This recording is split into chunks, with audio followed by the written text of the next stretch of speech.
Alors j'ai suivi une formation assez classique pour les journalistes de ma génération, à savoir que j'ai fait Sciences Po, dans un Sciences Po de province à Lyon, et ensuite j'ai fait le centre de formation des journalistes de Paris, donc j'ai fait Bac plus 6, parce que j'ai eu la mauvaise idée de redoubler une année à Sciences Po. C'est un parcours aujourd'hui assez classique pour les journalistes.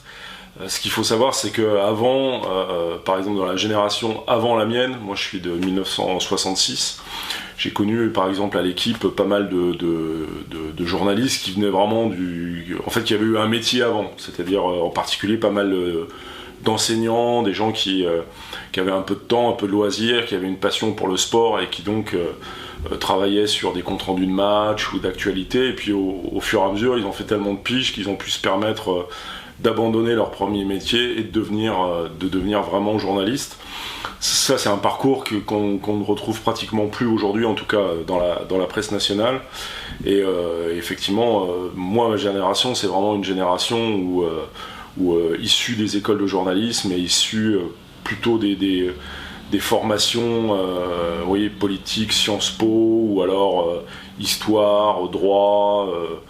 Certains viennent des écoles de commerce, mais effectivement, la profession s'est de plus en plus diplômée sur les 20 dernières années.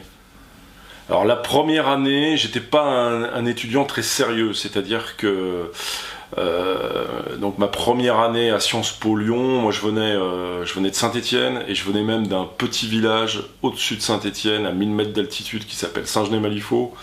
Donc en gros, après 18h, il fallait que je prenne l'autocar pour remonter à Saint-Genès-Malifaux, donc ma vie sociale était quand même assez limitée. Et quand je me suis retrouvé à Lyon en première année à Sciences Po, d'un coup le champ des possibles s'est considérablement élargi. Et en fait la première année, déjà d'entrée, j'ai attrapé une mononucléose. Et ensuite, j'en ai profité surtout pour aller voir des concerts, des matchs de foot, et j'ai pas été très très sérieux. Et en fait, ce qui s'est passé, c'est que l'été, j'ai travaillé pour me faire de l'argent de poche. J'ai travaillé à Rungis, dans une boutique de découpage de porc qui s'appelait Le Cochon du Jour. Ensuite, j'ai travaillé aux AGF, je travaillais au magasin, c'est-à-dire que je remplissais des cahiers avec des fournitures scolaires. Et là, j'ai rencontré des jeunes de mon âge. Et ces jeunes-là, en gros, à chaque fois qu'ils me demandaient, voilà, qu'est-ce que tu fais, je disais, bon, je suis à Sciences Po, à Lyon, et ils disaient, ah, c'est incroyable, il faut vraiment que tu sois sérieux, que tu ailles au bout de tes études, parce que nous, on est déjà sur le marché du travail, et on se rend compte qu'en fait, ce boulot-là, on va le faire toute notre vie, quoi. Et ça a été quand même ces 2 mois d'immersion dans le milieu professionnel à Rungis ou aux AGF, donc ça a vraiment été une sorte de, oui, ça a été une sorte de réveil pour moi.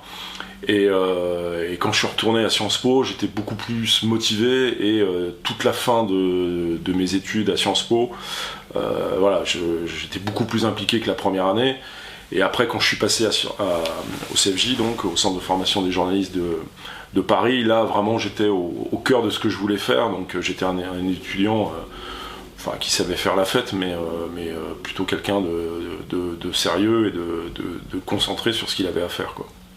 Alors le seul métier que j'ai jamais exercé dans ma carrière, c'est celui de journaliste. Parce que dès ma sortie du Centre de formation des journalistes de Paris, je suis devenu journaliste. Je suis sorti du CFJ en 1990 et franchement je me vois pas faire un autre métier.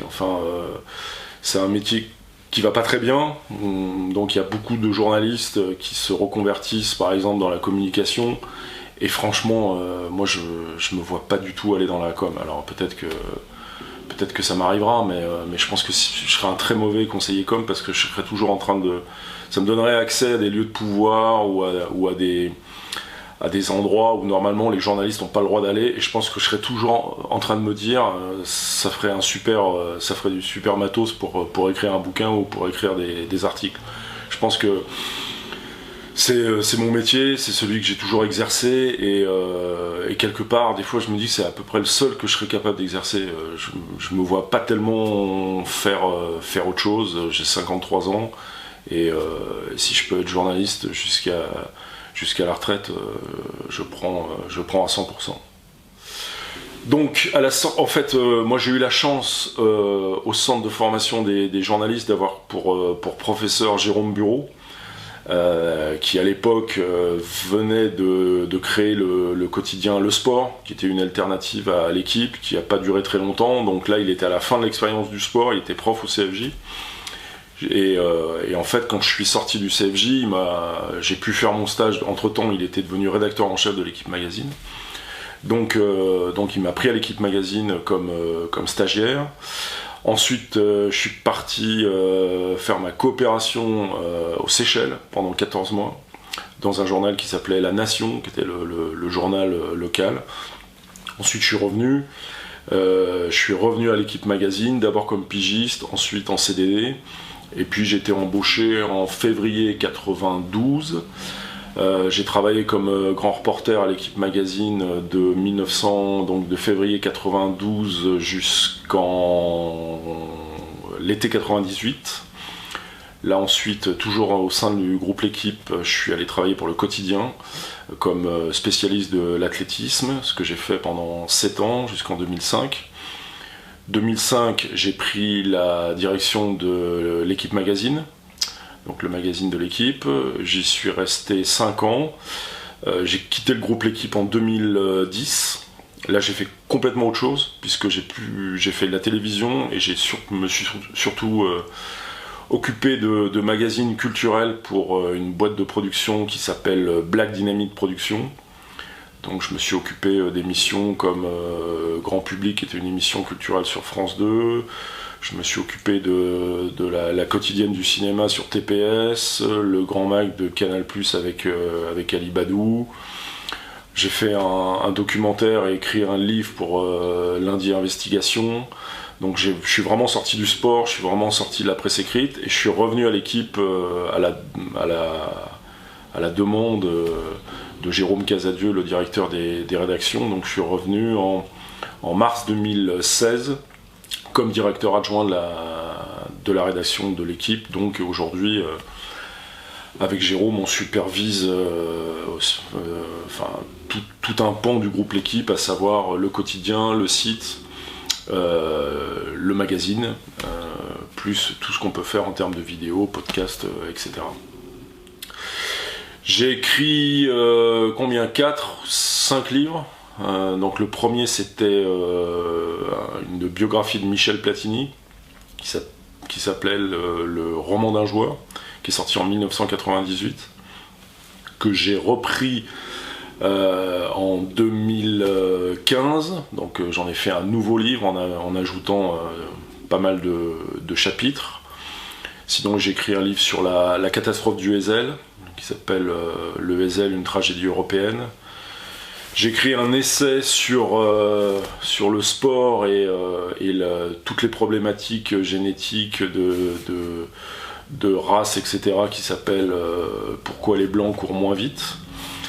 Et j'ai écrit donc un livre qui n'a rien à voir, un livre sur l'affaire Pierre Marziali, qui est le seul Français à avoir été tué pendant la guerre de Libye, qui était le patron d'une société militaire privée, qui a été descendu à Benghazi dans des conditions assez mystérieuses. Et donc avec une journaliste qui s'appelle Marina Ladou, on en a fait à la fois un livre et un documentaire qui est passé sur Canal+ dans le cadre de Lundi Investigation.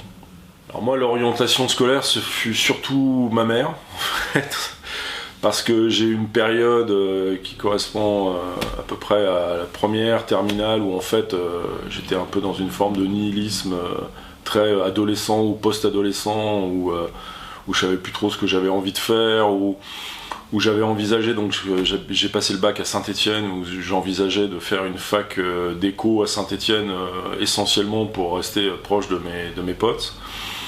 Et donc c'est vraiment ma mère qui m'a inscrit qui est presque dans mon dos au concours d'entrée de Sciences Po Grenoble et Sciences Po Lyon.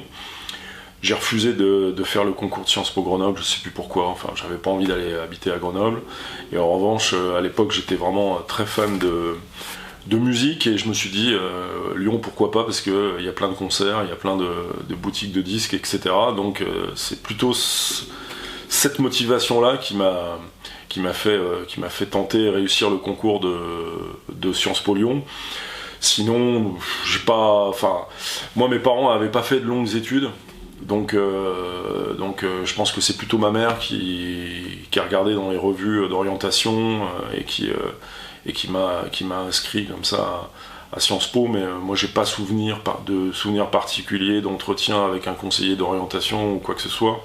En fait, je me souviens très bien, moi j'avais 9 ans, il y avait une fête de famille, c'était pour les 80 ans de mon arrière-grand-père, et j'ai un maison qui m'a demandé quel métier tu veux faire plus tard, donc j'avais 9 ans et je lui ai répondu journaliste sportif.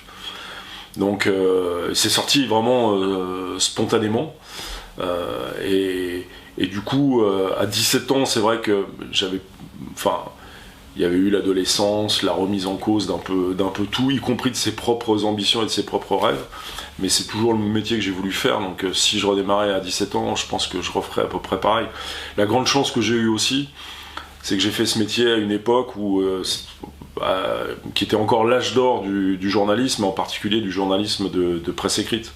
Je pense que, et en particulier grâce à l'équipe, qui était un journal qui donnait confiance, enfin qui accordait sa confiance aux jeunes journalistes, et un journal qui avait les moyens d'envoyer ses journalistes sur le terrain. Moi je crois que grâce à l'équipe je suis allé dans plus de 50 pays.